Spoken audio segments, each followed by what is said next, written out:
Assalamualaikum warahmatullahi wabarakatuh. Hai teman-teman, apa kabar semuanya? Sebelumnya, perkenalkan kami dari kelompok 6 yang terdiri dari saya sendiri, Nur Habibah. Saya Muhammad Abu Hasani. Nama saya Miftahul Nur Ulfa Anissa. Kami akan berdiskusi tentang materi yang berjudul jamak dan qashar. Sebelumnya, siapa nih dari kalian yang pernah bepergian jauh? Pernah bingung bagaimana cara melaksanakan ibadah ketika bepergian?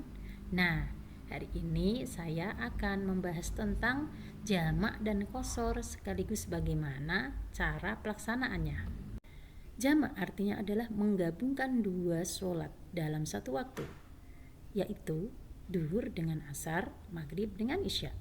Adapun qashar adalah meringkas sholat 4 rakaat menjadi 2 rakaat, yaitu sholat duhur, asar, dan isya. Penting sekali bagi kita memahami makna jamak dan qashar agar kita tetap dapat melaksanakan ibadah sholat dimanapun kita berada, apalagi saat melaksanakan atau sedang perjalanan jauh atau bepergian atau sedang keadaan sulit, sehingga ibadah kita tidak terlewat atau menjadi beban berat karena sholat sudah menjadi kewajiban bagi umat Islam. Izin bertanya Ibu, pertama, bagaimana niatnya sholat jamak maghrib dan isya? Pertanyaan yang kedua, bagaimana niatnya sholat jamak dan qashar? Pertanyaan yang ketiga, bagaimana cara praktek pelaksanaannya? Baik, untuk pertanyaan dari Pak Abu, yaitu pertanyaan pertama, bagaimana niat sholat jamak maghrib dan isya? Saya akan menjawab.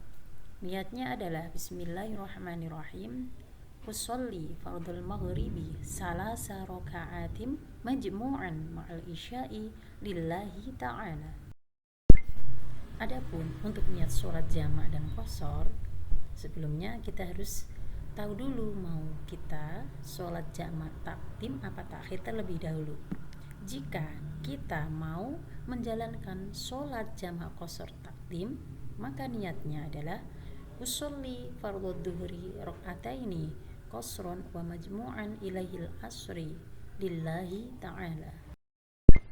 Untuk pertanyaan yang nomor 3, sebelumnya kita harus mengetahui dulu sholat mana saja yang bisa dijamak. Adapun sholat yang bisa dijamak ialah sholat duhur dengan asar, maghrib, dan isya. Adapun tata cara pelaksanaannya, jika kita ingin melaksanakan jamak takdim, maka kita melaksanakannya pada waktu duhur dan maghrib. Dan sebaliknya, jika kita ingin melaksanakannya dengan jamak takhir, maka kita melaksanakan sholat tersebut di waktu asar dan isya. Izin bertanya Ibu, yang pertama, apa perbedaan mendasar antara jamak dan qashar? Pertanyaan selanjutnya, jika ada seseorang yang sudah tahu akan melakukan perjalanan jauh dan sudah memenuhi syarat bolehnya menjamak dan mengqashar sholat, apakah dia boleh menjamak dan mengqashar sholat di rumah sebelum berangkat? Pertanyaan terakhir, pada suatu momen sakral seperti saat jadi pengantin, apakah boleh menjamak sholat padahal tidak dalam keadaan safar atau bepergian? Terima kasih.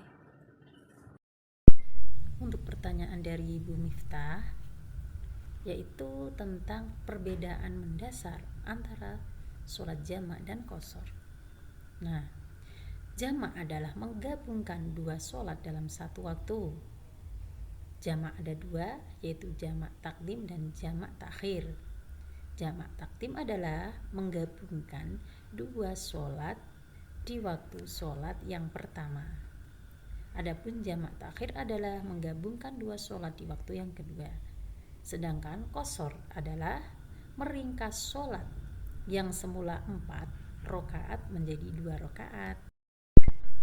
Menanggapi pertanyaan kedua dari Ibu Miftah tentang bagaimana jika seseorang melakukan sholat jamak qashar sebelum bepergian?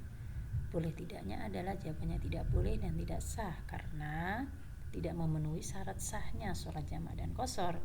Syarat sahnya sholat jamak qashar ialah bepergian jaraknya adalah kurang lebih 80 km. Jadi tidak boleh dan tidak sah dilakukan sebelum berangkat.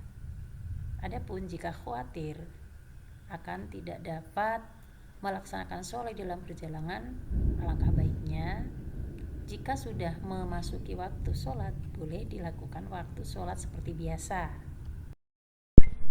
Adapun untuk hukum boleh tidaknya menjamak qashar bagi seorang pengantin, sebagian ulama berpendapat membolehkan jamak untuk pengantin wanita karena sedang dalam keadaan terdesak, yaitu ketika sedang didandanin, di make up, padahal lama didandani, tiba-tiba waktu sholat datang. Nah, seperti itu diperbolehkan, tapi tidak berlaku untuk pengantin laki-laki, apalagi tamu undangan.